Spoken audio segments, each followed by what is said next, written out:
आंदोलन और जनसंघर्ष में तबकर निकली भारतीय कम्युनिस्ट पार्टी मार्क्सवादी यानी सीपीआईएम, सीपीएम भी कहते हैं। इस पार्टी ने पश्चिम बंगाल पर लगातार 34 साल तक शासन किया। तब पूरे देश में इंदिरा और राजीव के व्यक्तित्व का जादू भी चला, लेकिन इनकी आभा बंगाल पहुंचकर फीकी पड़ती रही। इन दो बड़े नेताओं की हत्या से पैदा हुई सहानुभूति का कांग्रेस को देश में लाभ भी मिला, लेकिन बंगाल में लेफ्ट के पितामह ज्योति बसु ने अपना किला अपने रणनीतिक कौशल से अभेद्य रखा। मंडल कमंडल की राजनीति का भी दौर आया। अति पिछड़ी जातियों को आरक्षण के मुद्दे पर पूरे देश में घमासान मचा, लेकिन बंगाल की लेफ्ट सरकार ने हिंदी पट्टी के इन तमाम मुद्दों को बंगाल पर हावी होने नहीं दिया। जो बीजेपी ममता बनर्जी के शासन में बंगाल में प्रचंड वेग से आगे बढ़ी है, वो बीजेपी आडवाणी की रथ यात्रा और राम मंदिर आंदोलन के दौर में भी बंगाल में अपनी जड़ नहीं डाल पाई। क्यों? बंगाल में ये सब कैसे हो पा रहा था और फिर ऐसा क्या हुआ कि 2006 के बाद इस राज्य में सीपीएम कभी सत्ता में लौट ही नहीं पाई? इसके अलावा आज जानेंगे उस आंदोलन के बारे में भी जिसने बंगाल की राजनीति को हमेशा के लिए पलट दिया। Brought to you by Kuku FM. Download the app now. नमस्कार, मेरा नाम है निखिल और आप देख रहे हैं तारीख, जिसमें हम सुनाते हैं उस तारीख से जुड़ी भारत की ऐतिहासिक कहानियां। आज हम बात करेंगे सिंगूर आंदोलन के बारे में, जिसने टाटा मोटर्स को बंगाल छोड़ने पर मजबूर कर दिया और फिर लेफ्ट को भी। शुरुआत से पहले आपको एक काम की जानकारी दे दें। इतिहास में इंटरेस्ट रखते हैं तो आपको एक किताब का नाम बताते हैं, बिजनेस कोहिनूर रतन टाटा। इस नाम की ऑडियो बुक आपको मिल जाएगी कोको एफएम पर। इसका अगर प्रीमियम सब्सक्रिप्शन चाहते हैं तो 50% की छूट पा सकते हैं, बशर्ते आप पहले 500 लोगों में से हों और डालें कोड LT50। अब लौटते हैं कहानी पर, मुद्दे पर। 1977 से 2006 तक अगर बंगाल की राजनीति सीपीएम के इर्द गिर्द ही घूमती रही तो इसकी बड़ी वजह था मुख्यमंत्री ज्योति बसु और उनके भूमि सुधार से जुड़े फैसले। भारत में हरित क्रांति के दौरान अमीर और गरीब की खाई बढ़ी। बंगाल भी इससे अछूता नहीं था। बड़ी संख्या में भूमिहीन गरीब मजदूर थे जो जमींदारों के खेतों में बंधुआ मजदूरी कर अपनी जिंदगी किसी तरह चला रहे थे। असंतोष बढ़ा तो ये बंदूक उठाकर माओवादी हो जाते। सीएम ज्योति बसु ने 2 ऐसे फैसले लिए जिनसे मजदूरों की किस्मत बदली। ये फैसले भारत में ही नहीं पूरी दुनिया में अखबारों की सुर्खियां बने थे। पश्चिम बंगाल सरकार ने भूमि सुधार करते हुए तय कर दिया था कि एक व्यक्ति अधिक से अधिक कितनी जमीन रख सकता है। तय सीमा से अधिक जमीन सरकार ले लेगी। इससे सरकार के पास जमींदारों की लाखों एकड़ जमीन आई। इस जमीन को सरकार ने भूमिहीन किसानों को दिया। बंगाल सरकार का दूसरा बड़ा कदम था ऑपरेशन बरगा। ऑपरेशन बरगा के तहत भूस्वामियों की जमीन पर उनके बटेदारों को हक दिया गया। बताया जाता है कि इससे 15 लाख बटेदारों को फायदा हुआ और 11 लाख एकड़ जमीन बटेदारों के कब्जे में आई। आमतौर पर कम्युनिस्टों की सरकार को गरीबों, मजदूरों, किसानों की सरकार कहा जाता है। ज्योति बसु की सरकार केवल और केवल इसी दिशा में काम भी करती रही। 1977 में बंगाल के सीएम बने ज्योति बसु साल 2000 तक 85 साल से ज्यादा उम्र के हो चुके थे। इसलिए साल 2000 में सीपीएम ने बुद्धदेव भट्टाचार्य को सीएम बनाया। साल 2001 का चुनाव बुद्धदेव के नेतृत्व में लड़ा गया और सीपीएम फिर प्रचंड बहुमत से सत्ता में आई। बुद्धदेव मुख्यमंत्री बने। बंगाल सरकार में सब कुछ अच्छा चल रहा था, लेकिन बुद्धदेव भट्टाचार्य को कहीं ना कहीं एक कमी खटक रही थी और ये कमी थी बंगाल में उद्योगों की। जबकि सबसे बड़ा जो शहर है पूरब का, कोलकाता, वो बंगाल में ही है। इसी कमी के चलते सीपीएम को राज्य की विधानसभा से लेकर दिल्ली की संसद तक पे विपक्षियों के ताने सुनने पड़ते थे कि इतना बड़ा मेट्रो सिटी आपके पास में है, कोस्ट लाइन है, फर्टाइल लैंड है, गंगा का पानी है, आपके यहाँ इंडस्ट्री क्यों नहीं है? इसके लिए सीधे तौर पर कम्युनिस्ट सरकार को जिम्मेदार ठहराया जाता था। बुद्धदेव ने इस कमी से निजात पाने के लिए एक योजना तैयार की। वो बड़ी कंपनियों को बंगाल लाने के लिए माहौल बनाने लगे। कहने लगे कि नई जनरेशन ज्यादा शिक्षित है तो वो खेती किसानी की तरफ ज्यादा रुख नहीं करेगी, वो नौकरी और रोजगार चाहेगी। ऐसे में राज्य को निवेश की जरूरत होगी। हालांकि बुद्धदेव भट्टाचार्य ये अच्छे से जानते थे कि बंगाल में उद्योग लाने का फैसला एक कम्युनिस्ट सरकार के लिए तलवार की धार पर चलने से कम साबित नहीं होगा। ऐसा इसलिए क्योंकि बंगाल में 62% से ज्यादा जो जमीन है वो खेती योग्य भूमि है। यानी राज्य के किसी भी क्षेत्र में अगर कोई बड़ी कंपनी खोली जाती है तो ये लगभग तय था कि उसमें खेती वाली जमीन जरूर आती। इन्हीं सब बातों को देखते हुए बुद्धदेव भट्टाचार्य ने अगले चुनाव तक इंतजार किया। 2006 में प्रचंड बहुमत से फिर विधानसभा चुनाव जीतने के बाद उन्होंने राज्य में गुजरात और महाराष्ट्र जैसे पश्चिमी राज्यों की तरह तेज औद्योगिकरण पर काम शुरू किया। उन्होंने वो कदम उठाया जो राज्य की राजनीति और उनकी पार्टी की विचारधारा के एकदम विपरीत लगा। 18 मई 2006 को उन्होंने हुगली जिले के सिंगूर इलाके की करीब 1000 एकड़ जमीन को टाटा के नैनो कार के कारखाने के लिए देने का ऐलान किया। ये वो जमीन थी जहां करीब 1000 किसान अपने मन की फसल उगा रहे थे। कम्युनिस्ट शासित बंगाल में एक ऐसा ऐलान था जिसने राज्य की राजनीति पर नजर रखने वालों को हैरत में डाला, क्योंकि बिग कैपिटल और बिग एस्टैब्लिशमेंट्स का विरोध करने वाली लेफ्ट सरकार का ये बड़ा रैडिकल शिफ्ट कहा गया। सिंगूर के लोगों में इसी फैसले से नाराजगी थी, क्योंकि सरकार उनकी खेती वाली जमीन ले रही थी। हालांकि सरकार का दावा था कि टाटा को दी जाने वाली 90% जमीन ऐसी है जिस पर केवल एक फसल ही ली जाती है। किसानों के डर की एक वजह यह भी थी कि कुछ साल पहले हल्दिया में शुरू हुई कुछ विकास योजनाओं के लिए सरकार ने जिन लोगों से जमीन ली थी उनमें से ज्यादातर को अब तक न तो पूरा मुआवजा मिला था और न ही सरकार ने उनके पुनर्वास की दिशा में कोई पहल ही की थी, ठोस पहल। 25 मई 2006 को टाटा कंपनी के अधिकारी सिंगूर की जमीन देखने पहुंचे। यह पहला दिन था जब सिंगूर के लोगों ने भूमि अधिग्रहण के खिलाफ आंदोलन की शुरुआत की। लोगों ने टाटा के अधिकारियों का रास्ता रोक लिया। काफी मशक्कत के बाद पुलिस ने रास्ता खुलवाया। 17 जुलाई 2006 को पश्चिम बंगाल औद्योगिक विकास निगम ने हुगली डीएम को जमीन के अधिग्रहण को लेकर एक प्रस्ताव दिया, जिसके बाद अधिग्रहण की कार्रवाई शुरू हुई। 3000 किसानों ने हुगली के डीएम ऑफिस के बाहर प्रदर्शन शुरू कर दिया। इसके जवाब में लोगों की आवाज को दरकिनार करते हुए सरकार ने प्रभावित किसानों को भूमि अधिग्रहण अधिनियम 1894 की धारा 9(1) के तहत नोटिस जारी करने शुरू कर दिए।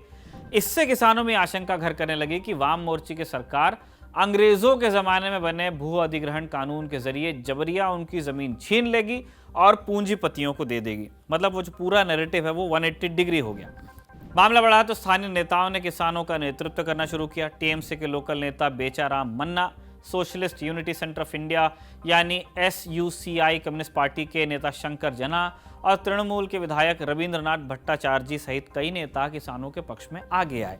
उन्होंने सिंगूर कृषि जमीन रक्षा समिति बनाई और भूमि अधिग्रहण के खिलाफ लड़ाई तेज कर दी। रोज कहीं ना कहीं प्रदर्शन होने लगे, हाईवे पर चक्का जाम लग गया। आंदोलन बड़ा रूप ले चुका था। इधर सरकार भी हटने को तैयार नहीं थी और दूसरी ओर तृणमूल कांग्रेस की मुखिया ममता बनर्जी भी किसानों के पक्ष में मैदान में उतर गई थी। 25 सितंबर 2006 को वही हुआ जिसका डर था। सिंगूर की जमीन पर जबरदस्ती सरकार ने कब्जा किया और टाटा को सौंप दी। मीडिया रिपोर्ट्स के मुताबिक इस दौरान जमकर बवाल हुआ। कई महिलाओं और बच्चों सहित 300 से अधिक लोगों पर रैपिड एक्शन फोर्स और पुलिस के जवानों ने बेरहमी से हमला किया। करीब 78 प्रदर्शनकारियों को गिरफ्तार किया गया, जिनमें से 25 से ज्यादा महिलाएं थीं। ममता बनर्जी और विधायक रविंद्रनाथ भट्टाचार्य को भी हिरासत में लिया गया। इसके बाद आंदोलन और तेज हुआ और सिंगूर से लेकर कोलकाता तक किसानों के समर्थन में मार्च और रैलियां होने लगी। सिंगूर से कोलकाता वैसे बहुत ज्यादा दूर नहीं है, लेकिन फिर भी रैलियां तो हो रही थी और इन रैलियों में बंगाल के कई एनजीओ, यूनिवर्सिटी के प्रोफेसर्स, ट्रेड यूनियन के लोग शामिल होते। सुप्रीम कोर्ट के कई पूर्व जस्टिस और पूर्व प्रधानमंत्री वीपी सिंह ने भी सरकार से आग्रह किया कि टाटा को कहीं और वैकल्पिक भूमि दे दी जाए। इसी बीच 28 सितंबर 2006 को एक प्रदर्शनकारी राजकुमार भूल, जो कि 25 सितंबर को पुलिस के हमले में घायल हुए थे, उनकी मौत हो गई। इससे आंदोलन और तेज हो गया। 1 अक्टूबर 2006 को विजयदशमी की रात सिंगूर के लोगों ने अपने घरों में लाइट नहीं जलाई। 3 अक्टूबर को सिंगूर इलाके के सैकड़ों गांवों ने पूरे दिन चूल्हा न जलाकर सरकार का विरोध किया। कई बार पूरे राज्य में बंद आयोजित किए गए। कई विश्वविद्यालयों की फैकल्टी ने किसानों को जबरन उनकी जमीन से हटाने के विरोध में बंगाल के गवर्नर को लेटर भी लिखा। बंगाल में टाटा समूह के अन्य प्रतिष्ठानों के बाहर भी प्रदर्शन होने लगे। मेधा पाटकर सहित कई सामाजिक कार्यकर्ता भी बंगाल पहुंचे, जिन्हें सिंगूर नहीं जाने दिया और हिरासत में लिया गया। जाहिर था कि अब यह महज किसानों का आंदोलन न होकर एक जन आंदोलन में तब्दील हो रहा था और इसलिए खुद पूर्व मुख्यमंत्री ज्योति बसु ने भी अपनी पार्टी की सरकार को सिंगूर पर फिर से विचार करने का मशवरा दिया। लेकिन बुद्धदेव भट्टाचार्य की सरकार टस से मस नहीं हुई। ज्योति बाबू ने जो सलाह दी थी उस पर बहुत ज्यादा विचार नहीं हुआ। यही नहीं, किसानों को अन्य तरीकों से परेशान किया जाने लगा। वाटर पंपिंग स्टेशन तोड़े जाने लगे, जिससे किसानों को सिंचाई के लिए पानी न मिले। प्रशासन किसानों को अधिग्रहित की हुई जमीन पर बुआई करने से रोकने लगा। ट्यूबवेल्स का पानी बंद किया जाने लगा। ममता बनर्जी के सिंगूर जाने पर प्रतिबंध लगा दिया गया। इस तरह के कदम उठाए जा रहे थे। वाम सरकार को न झुकता देख आखिरकार 4 दिसंबर 2006 को ममता बनर्जी ने कोलकाता के एस्प्लेनेड इलाके में भूख हड़ताल शुरू की। उधर पुलिस की ज्यादती और भूमि अधिग्रहण के विरोध में 5 बुजुर्ग महिलाओं सहित 15 किसानों ने सिंगूर में आमरण अनशन भी शुरू किया। इसी बीच 18 दिसंबर की सुबह 18 साल की प्रदर्शनकारी तापसी मलिक का जला हुआ शव उस इलाके में मिला जहां टाटा को जमीन देने के बाद फेंसिंग की गई थी। लोकल पुलिस ने कथित तौर पर इसे आत्महत्या करार दिया, लेकिन किसानों के तीखे विरोध के बाद इसकी जांच सीबीआई को सौंपी गई। उधर ममता बनर्जी की भूख हड़ताल को 24 दिन हो गए थे, लेकिन बंगाल सरकार अब भी पीछे हटने को तैयार नहीं थी।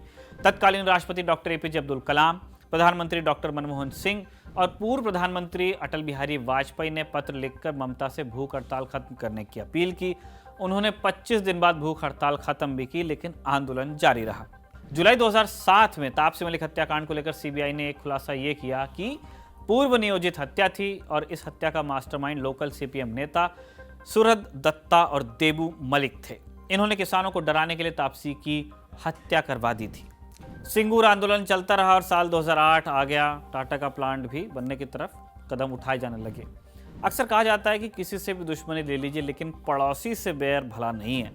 टाटा नैनो का प्लांट बनने की ओर था, लेकिन पड़ोसियों से बैर की कीमत उनको चुकानी पड़ रही थी। सिंगूर में टाटा के प्लांट के बाहर कुछ महीनों से हर रोज वर्कर्स को पीटा जाता था, उन्हें धमकाया जाता था। प्लांट जा रहे इंजीनियर्स को गाड़ियों में रोककर घंटों परेशान किया जाता था। अक्सर कारखाने के गेट पर धावा बोलकर उसे तोड़ने की कोशिश भी की जाती थी। दुर्गापुर हाईवे पर जाम लगवा दिया जाता था, जिसमें कंपनी के बड़े अधिकारी घंटों फंसे रहते थे। आए दिन प्लांट का सामान चोरी भी हो रहा था। यानी टाटा से जुड़े लोगों को जिस भी तरह से परेशान किया जा सकता था, वो सब सिंगूर में हो रहा था। कई महीने ये सब देखने के बाद रतन टाटा ने 22 अगस्त 2008 को आखिर इस मसले पर एक बयान दिया। कहें तो उनकी सीधी चेतावनी थी। उन्होंने कहा कि कुछ लोग सोचते हैं कि टाटा सिंगूर प्लांट को छोड़कर नहीं जाएगा। अगर कोई इस गलत फहमी में है कि टाटा ने सिंगूर प्लांट को बनाने में करीब 1,500 करोड़ रुपए का निवेश किया है, इसलिए वो छोड़ेगा नहीं, तो ऐसा सोचना गलत है। मैं बता देना चाहता हूं कि हम अपने लोगों की रक्षा के लिए वहां से हट भी सकते हैं। मैं अपने लोगों को पश्चिम बंगाल नहीं भेज सकता अगर उन्हें पीटा जाता रहा और इस तरह हिंसा चलती रही। इसके अलावा अगर राज्य के किसी भी वर्ग को लगता है कि हम उसका शोषण कर रहे हैं, तो सबसे पहले ये पूरी तरह से झूठ है। लेकिन अगर ये भावना है तो हम सिंगूर से चले जाएंगे।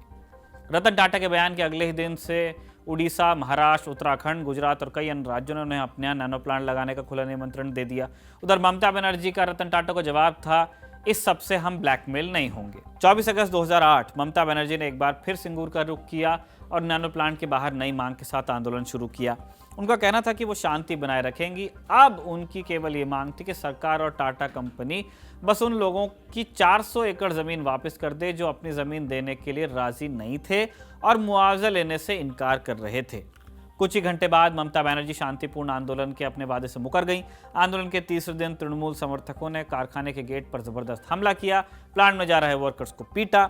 28 अगस्त 2008 की दोपहर को प्लांट के कर्मचारियों को घर ले जाने वाली बसों के बाहर निकलने और शाम की शिफ्ट के लिए प्लांट में आने वाली बसों को रोक दिया गया। करीब 4 घंटे ये सब चला और इस नाकाबंदी में जापानी एक्सपर्ट्स की एक गाड़ी भी फंसी रही। शाम होते होते लोकल माओवादी नेता पूर्णेंदु बोस ने घोषणा की कि अब से किसी भी कर्मचारी को कारखाने के परिसर में प्रवेश करने की अनुमति नहीं दी जाएगी। आज के दिन यानी 29 अगस्त 2008 को प्लांट के वर्कर्स ने भी ऐलान कर दिया कि वो तब तक काम नहीं करेंगे जब तक प्लांट के बाहर आंदोलन खत्म नहीं होता। बस इसके बाद काम ठप हो गया और लखटकिया नैनो कार का प्लांट बंद हो गया। सिंगूर में स्थिति बिगड़ती देख 3 सितंबर को बंगाल सरकार ने तत्कालीन गवर्नर गोपाल कृष्ण गांधी से बात की और मध्यस्थता करने का प्रस्ताव दिया। गांधी ने ममता बनर्जी से बात की। कोलकाता में बंगाल सरकार और ममता के नेतृत्व वाले विपक्ष के नेताओं के बीच बातचीत शुरू हुई। कई दौर की बातचीत के बाद 7 सितंबर को राजभवन से एक बयान जारी हुआ, जिसमें कहा गया कि सरकार उन किसानों से बात करेगी जिन्होंने मुआवजा नहीं लिया। 14 सितंबर 2008 को पश्चिम बंगाल सरकार ने सिंगूर के किसानों के लिए और बेहतर मुआवजे की घोषणा की, लेकिन तब तक बहुत देर हो चुकी थी और रतन टाटा सिंगूर छोड़ने का मन बना चुके थे।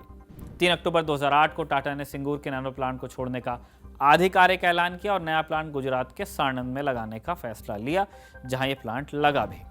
सिंगूर का 2 साल से ज्यादा समय से चल रहा आंदोलन इसी के साथ खत्म हुआ।